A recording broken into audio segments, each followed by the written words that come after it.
Hello everyone, welcome back to the video. And last time we talked about relationship and the marriage, and this time we're gonna talk about parenting. These are the aspects and topics we can connect with Chinese to help them with.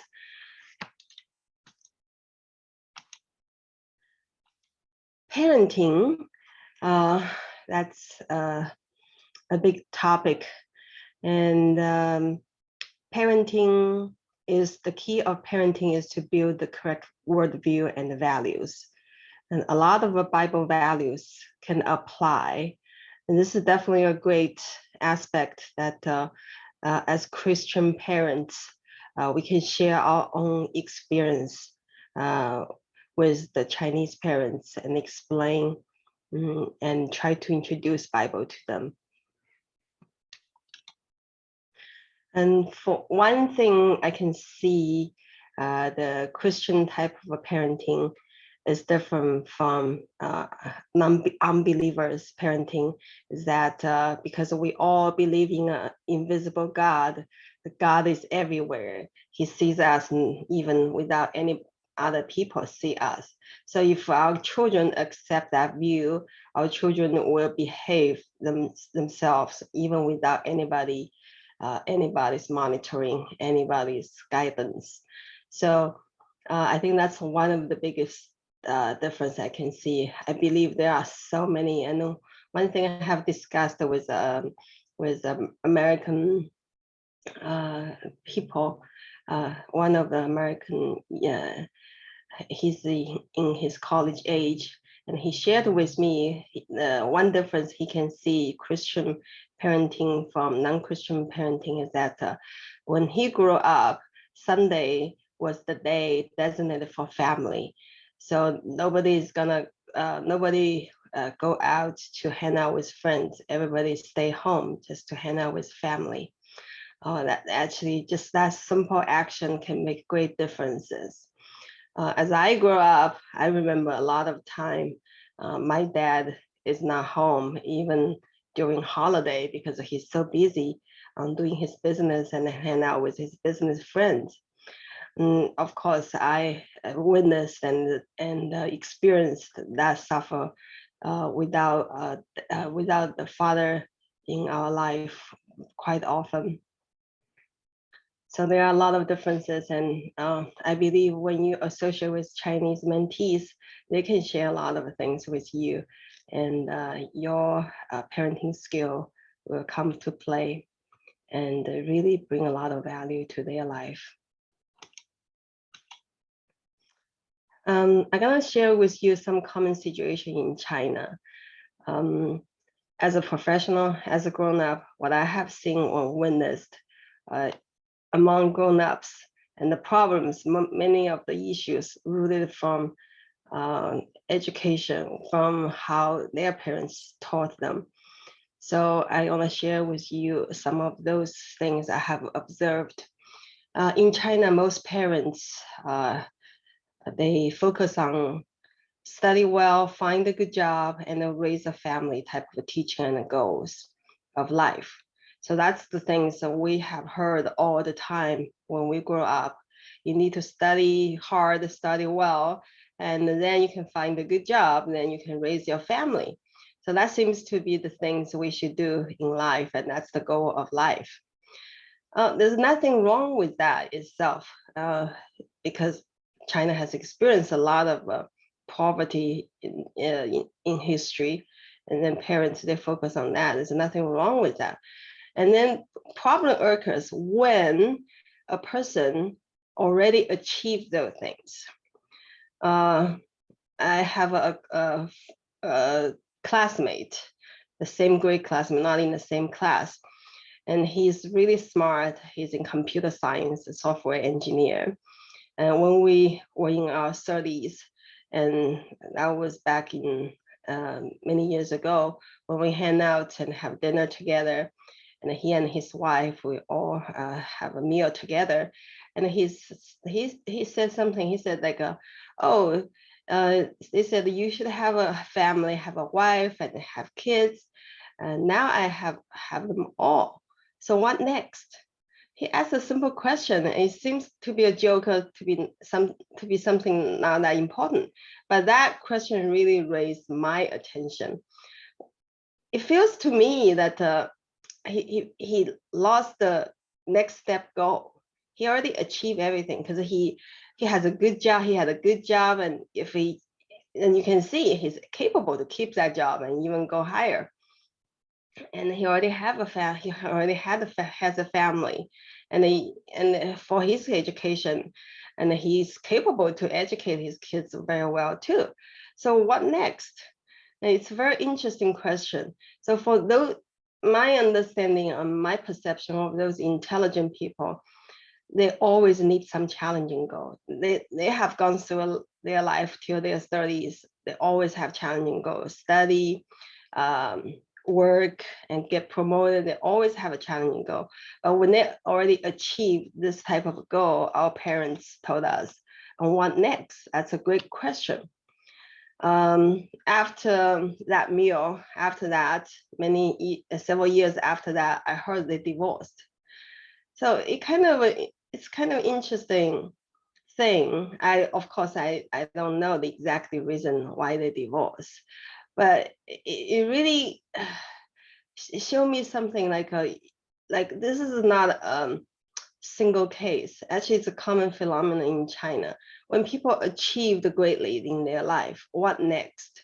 And many of them go to chase after luxury things, jewelry, cars, bigger house, and those kind of thing.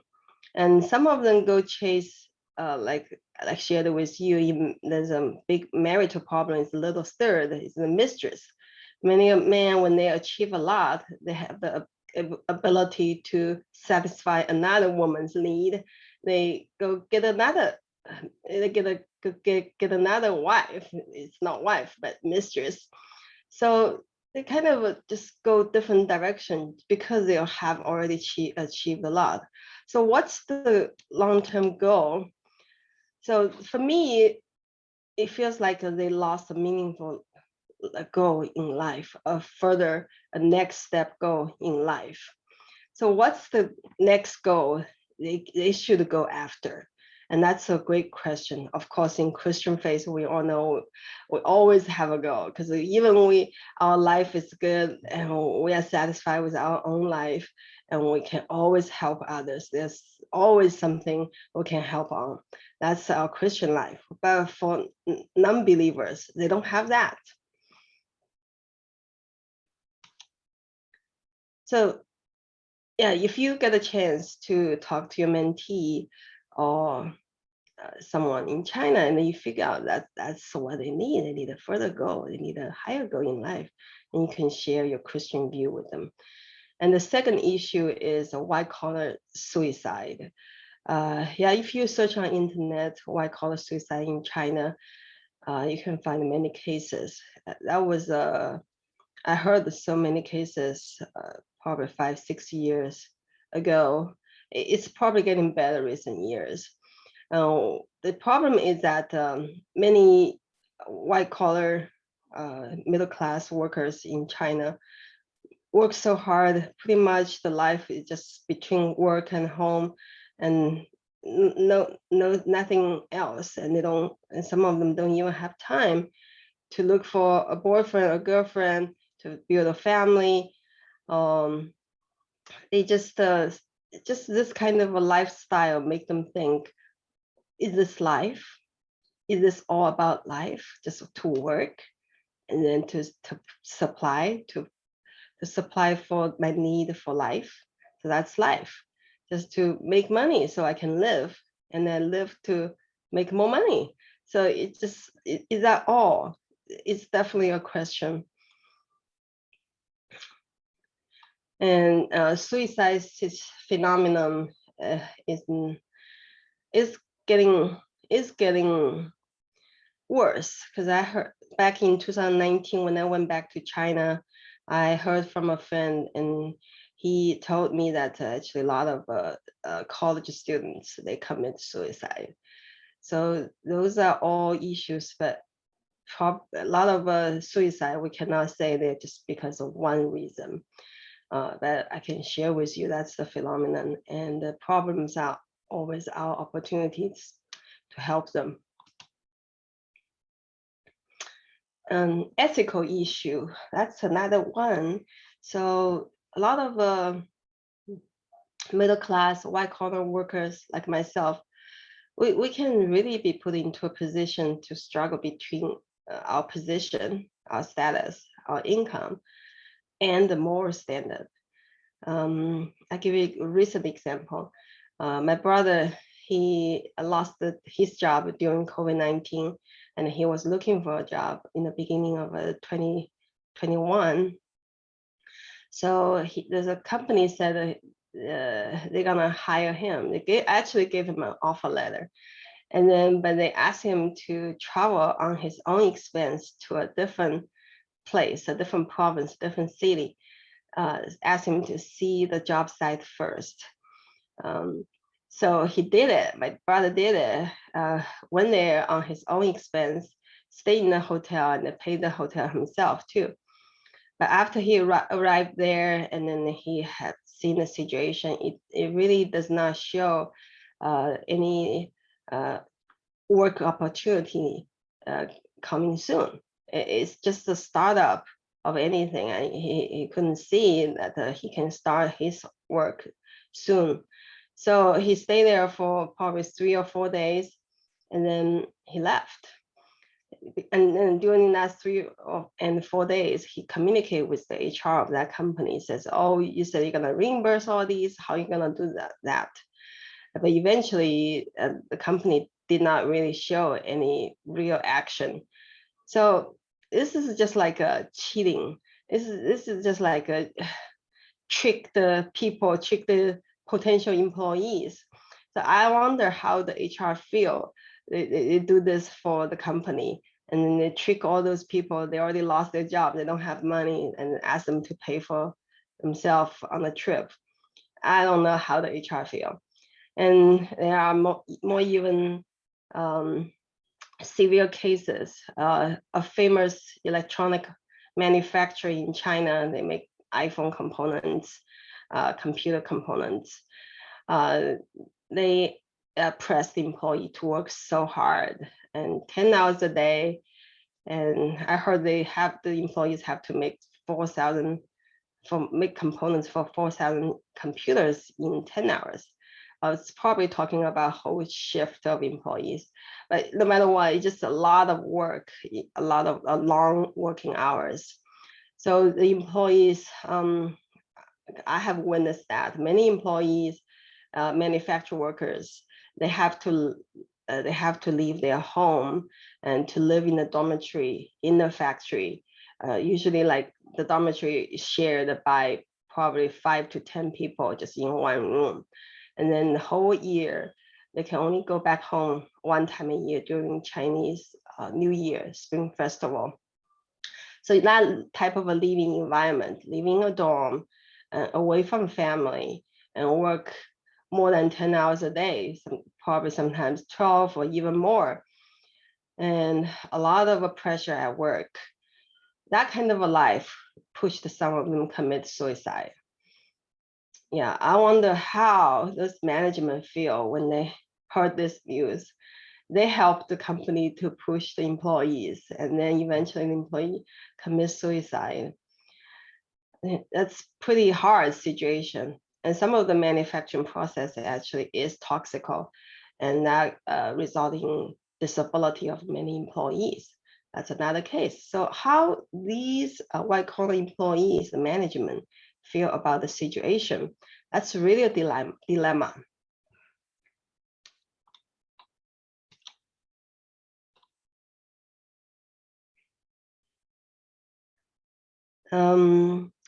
Yeah, even because we were all educated to study well, find a good job, and raise a family.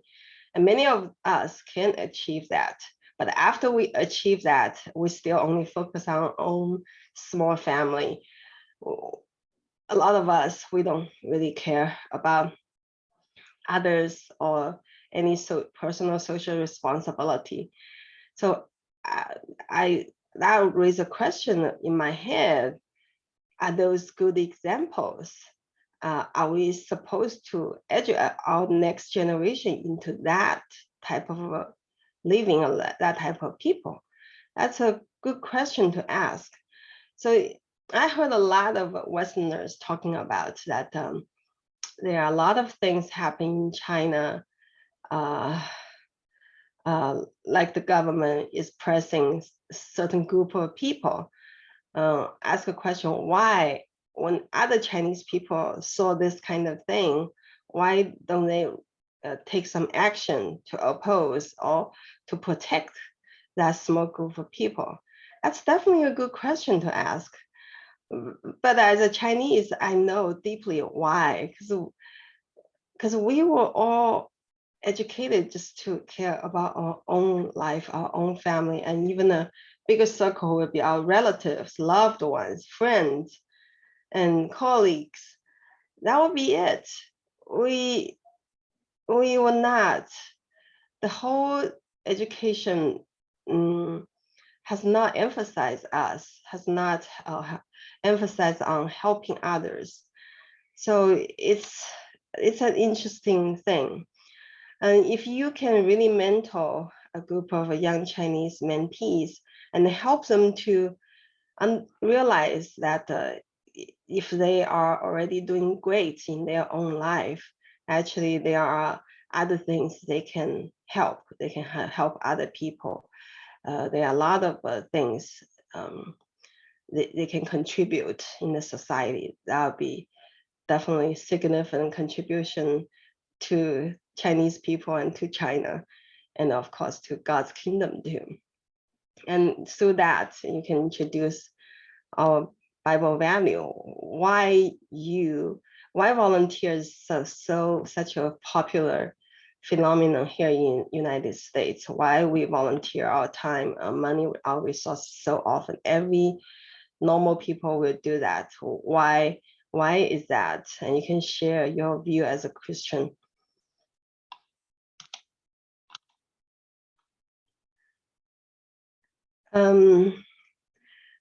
The other phenomenon in China is parents have a lot say in children's marriage.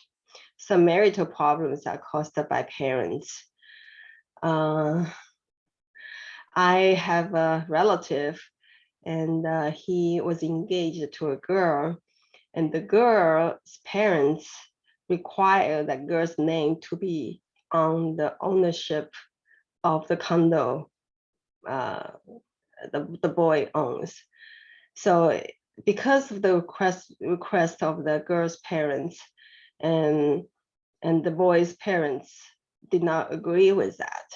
Because that dispute, because that disagreement, actually the marriage did not go through.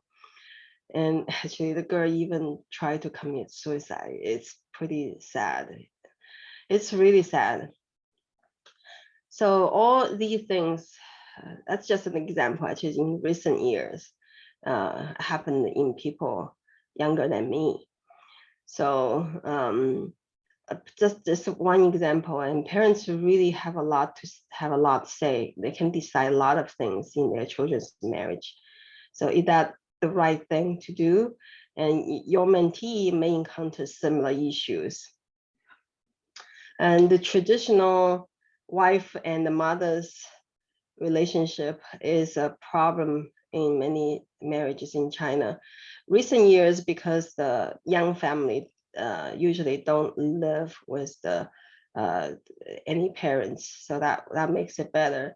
But still, how to handle the relationship between the wife and mother is another challenging Chinese life. Another example I have heard is the wife is a stay-home mom in China, and the husband's mother, the mother-in-law of that lady, does not like the lady to stay home.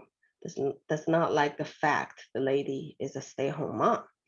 So when every time she calls her son, and she will complain about that. And actually that gave her son a lot of pressure regarding that issue. And then one day, actually, the son stood up for his wife, says she's already very busy. She's the mom of 2 children, a lot of things going on, and please stop complaining.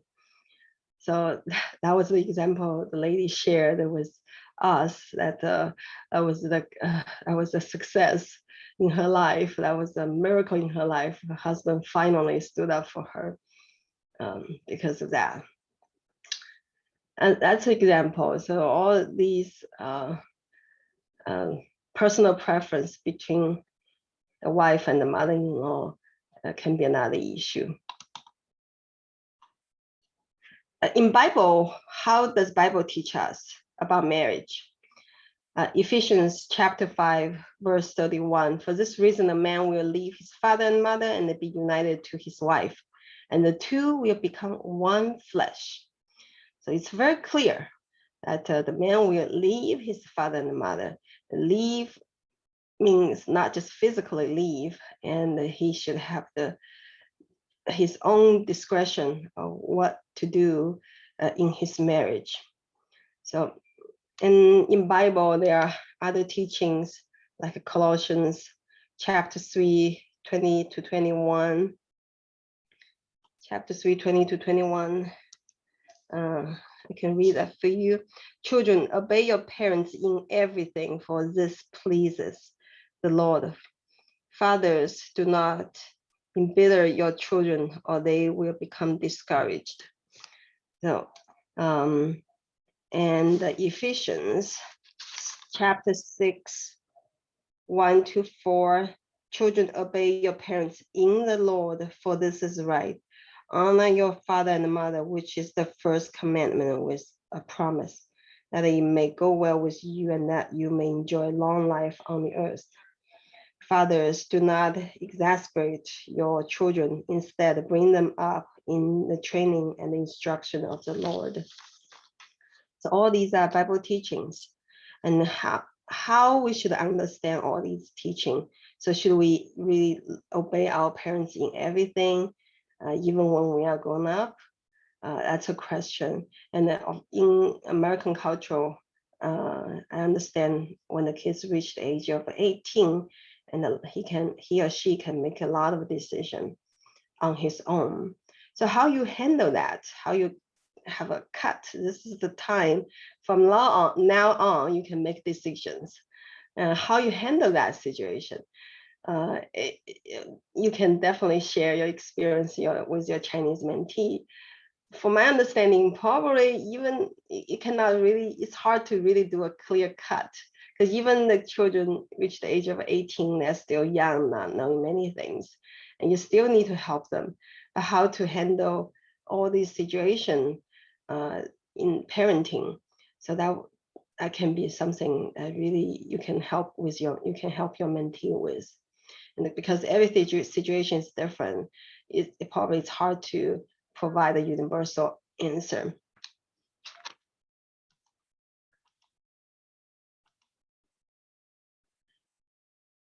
And another situation in China is Chinese, we are great on hardworking, we work hard, but sometimes it can be double-edged sword.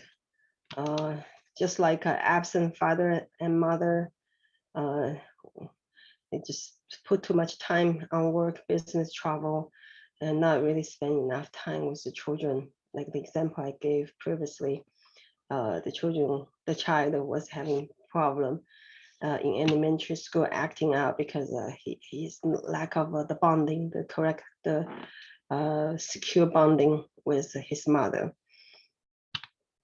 And just I shared with you, many factory workers in China, they have to leave their home and work in the city and live in a dormitory and only go back to home one time a year. A lot of those young children were left in home in the farm with the grandparents. And just several years ago, I heard a lot of young children left in the village, in the farm. They commit suicide too. If you talk to your mentee, and you can discuss that, or might encounter similar issues. It might not be as bad as suicide, but just like my own experience, I'm well educated, raised up well, but I still experience the pain of an absent father.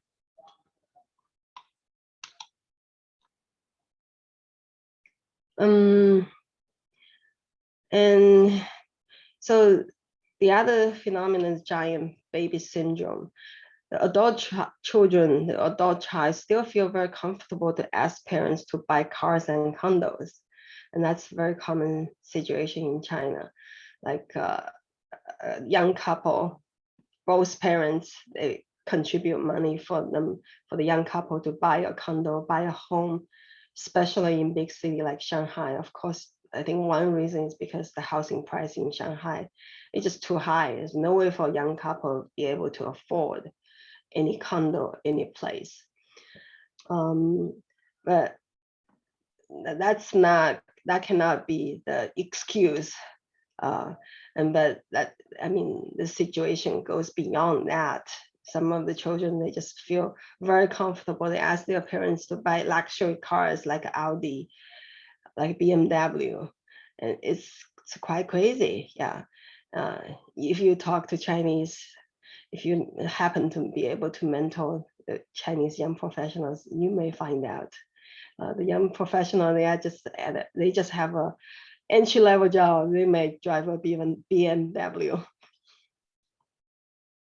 So it's very, I think this is related to the previous number 5. It seems that the parent-children relationship, it just keep going on and entangled into the adulthood of the child. Like the child grow into adult, but the parents still have a lot to say, can make a decision in that child's life, in that adult's life.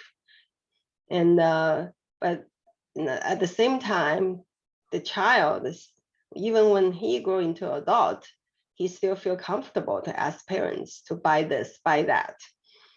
It is the situation in China. So how can we help them to clarify that? And how can we help them to build the correct view between this parent and children relationship? And that's very interesting. And then so that we'll be able to introduce Bible to them.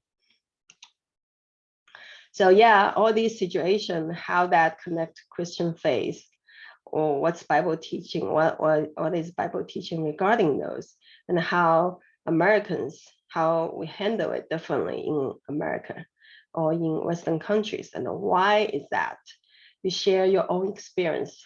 That's the most powerful.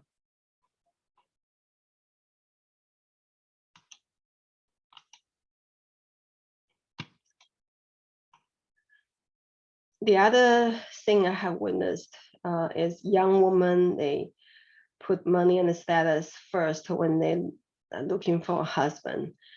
It definitely has its historic or the background reason is because China has been poor for so many years, and all the parents, they want their daughter to marry someone who is able to provide a good life. From to some degree, it's understandable, but this whole situation, it definitely goes beyond that. So if you can help a young adult, a young girl to really correct her view of looking for a spouse, that's gonna be significant. And actually, recent years, because China, we were experiencing trust crisis. We were experiencing faith crisis. The people were looking for and are looking for a faith, are looking for something they can believe in. That's the thing we have been experiencing in China, and the government noticed that too. So the government actually is bringing back the traditional values like Confucianism and Mencius. And those are good teachings from Asian and Asian Chinese. Actually, all those teachings, some of them really connect to Bible teaching, to align with Bible teaching. And there's a great book. The name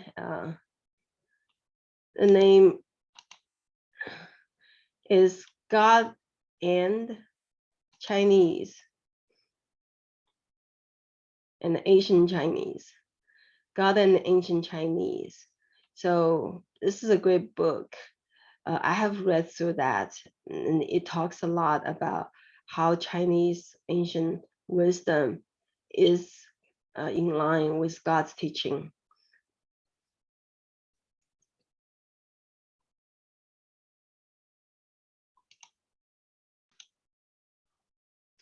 The other aspect is other life challenges as grief and depression.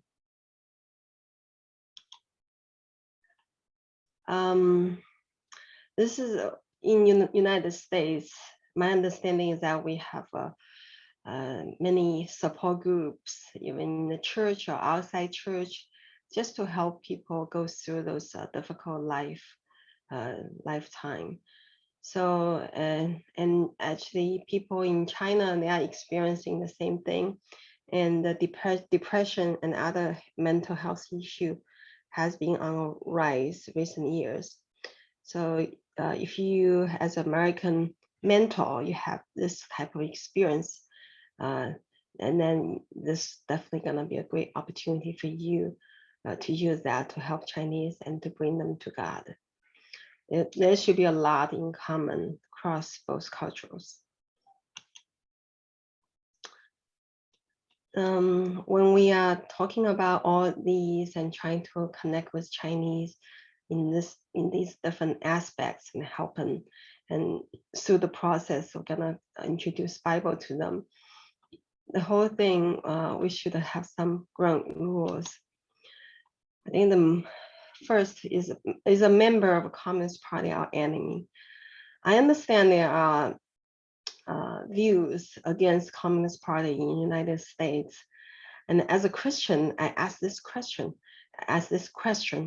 is a member of the Communist Party our enemy? Really, I mean, a member of a Communist Party, he or she is a human being. He or she also encounters a lot of life challenges, just like every one of us. So is that person our enemy? Or is that person the one God's children and God want that child to come home? That's a good question. And is the Communist Party the enemy of the Chinese people? That's another question I would like to ask. Yeah, if you get the opportunity to associate with Chinese, I definitely encourage you to ask that question too. As American or Westerners, it's not fair, or I don't think it's fair or right to just for us to assume that the Communist Party is the enemy of the Chinese people. I can share you some of the facts. The most recent fact is COVID-19. COVID-19, we all know people in the whole world suffered from that. Chinese government, they were able to control the virus within a reasonable time, just several months. So they let people go back to normal life much quicker than our Western countries. Just because of that fact, after that, when I talked to many of my Chinese friends, families, they shared with me their view about the government. They definitely support the government much more because of that.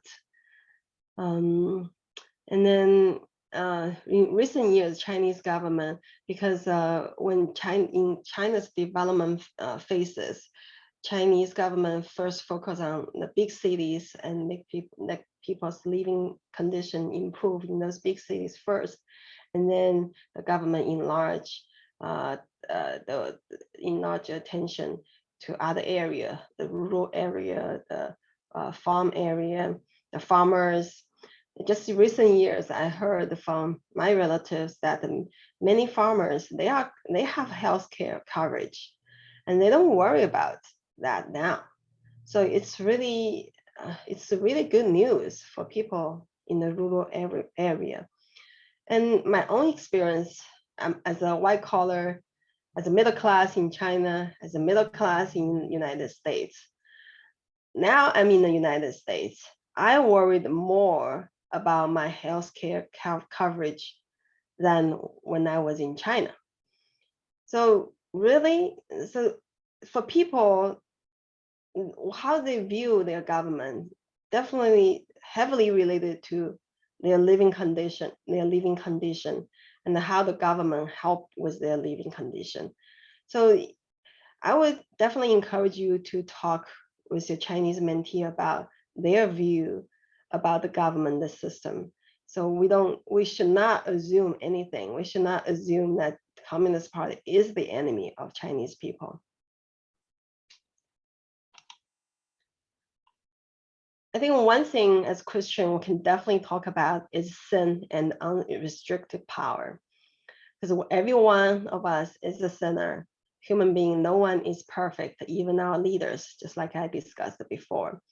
And if we have unrestricted power in human history, it has been proved again and again, and unrestricted power will result in corruption. And even in our Christian history, we have church leaders who did terrible things against children. So against like sexually assault children, those kind of things, I couldn't even say that out of my own mouth. So all those things happened even in our Christian faith, in our Christian churches. So we can discuss those. If we talk about those things, give examples as ourselves and don't point fingers, I think that would definitely help. That would definitely help the mentees to understand what is sin, and then what unrestricted power can bring according to history. We discussed the 6 different aspects, and all these aspects are actually interconnected. So it's not, none of them is separate. If you are mentoring your mentee on personal growth, and most likely you will have the opportunity to talk about interpersonal relationship. And if your relationship, if your trust and your relationship with your mentee deepen, and then you can discuss, they may share with you their marital problems, their problems with their parents, and all the things it can relate to parenting. So all these things are interconnected.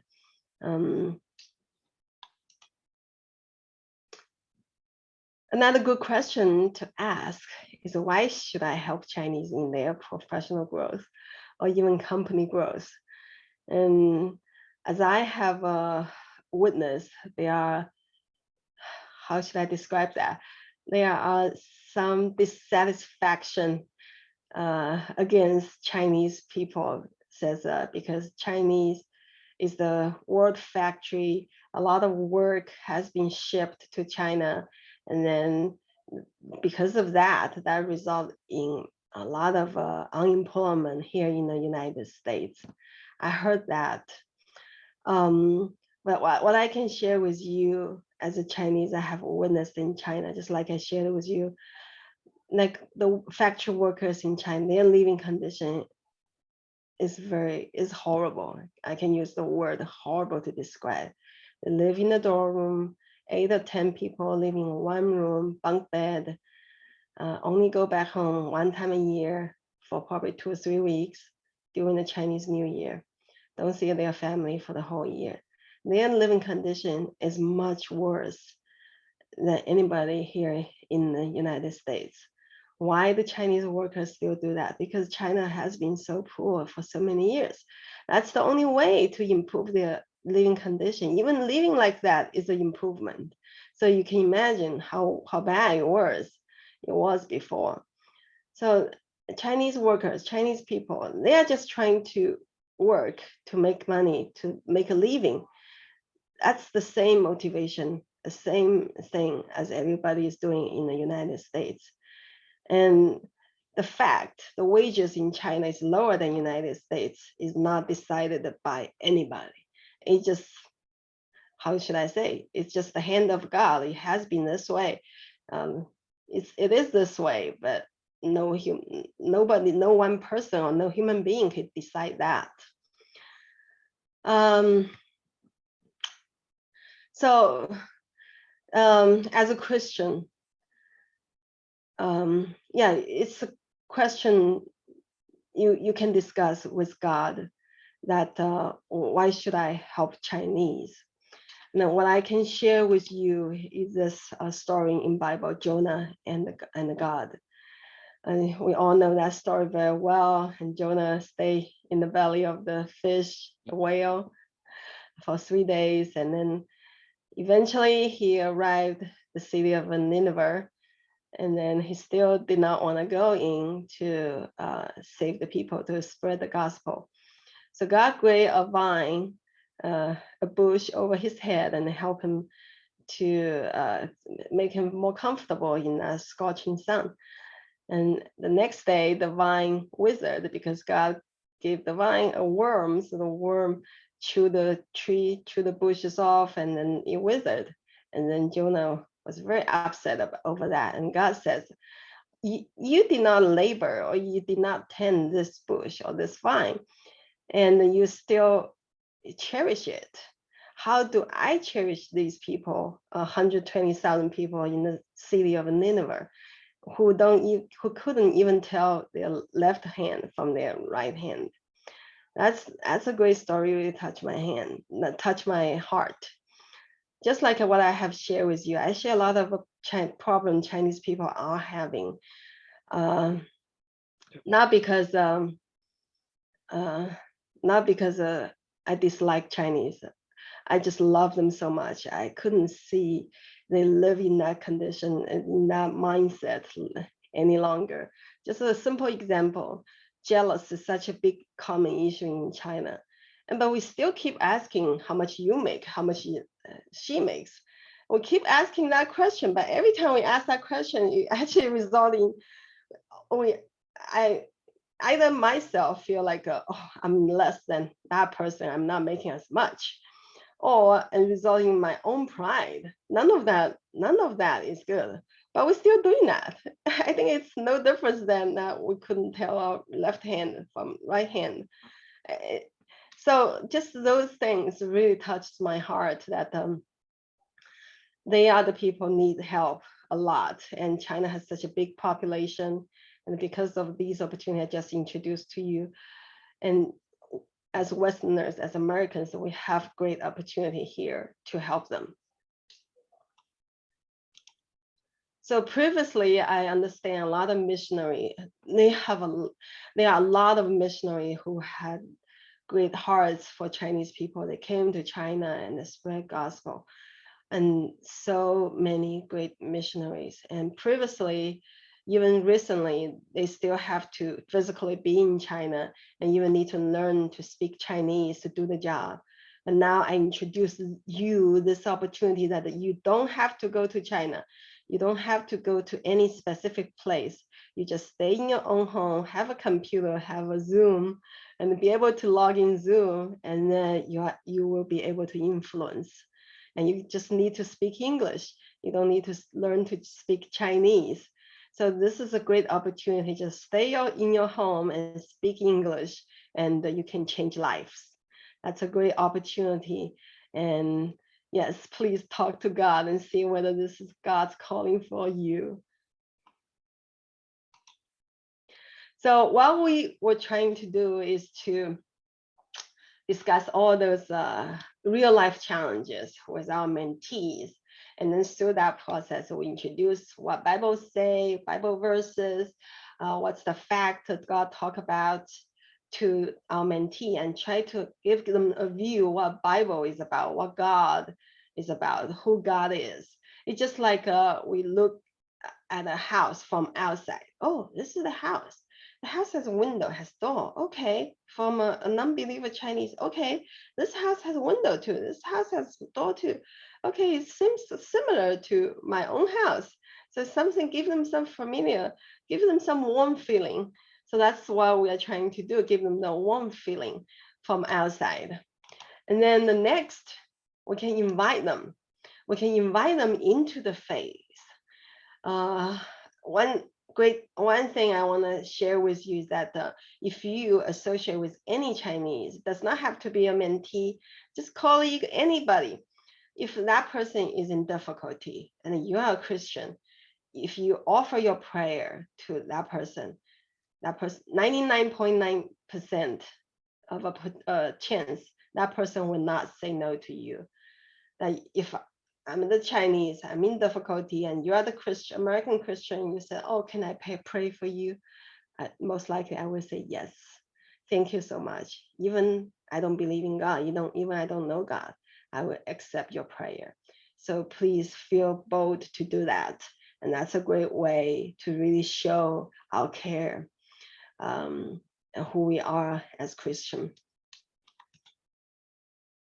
And then through the conversations, through the relationship, and you will have an opportunity to definitely share more about your Christian faith, how Christian faith guide us in our daily life. For me, myself, I conclude 5 different aspects. First, in how God has helped me when I encountering difficulties, how God helped me to regulate my emotion when I have negative emotions, and how God has helped me to get closer to my heart and subconsciousness so I can realize my own talent and gift more. How God has helped me in decision making, and how God helped me to get out of fixed thinking. So these are the 5 aspects I have concluded. You may have more, and it's definitely great to share with your mentee or any Chinese you encounter. So this is the sharing, is the like the inviting them to the faith. And then in the next PowerPoint, I will talk about more things related to Bible, how to help your Chinese mentees really get into the faith. Yeah, if they really need want to get the divine help from God, they need to understand Christian faith more, and so they can really know how to pray, how to build that relationship with God.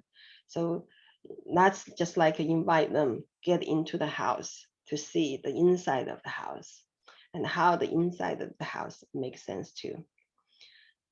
Well, thank you so much for listening, and I'm so excited for this opportunity. And I know I'm in the mission of bringing more Chinese to God, and I truly hope that I can meet more people who are in the same mission, and we can get together, get this mentoring groups built up, and really help a lot of Chinese Chinese people, especially professionals, because we are here speaking English. Supposedly they should be able to understand English. And these group of people, they're gonna have a lot of influence in China now and in the near future.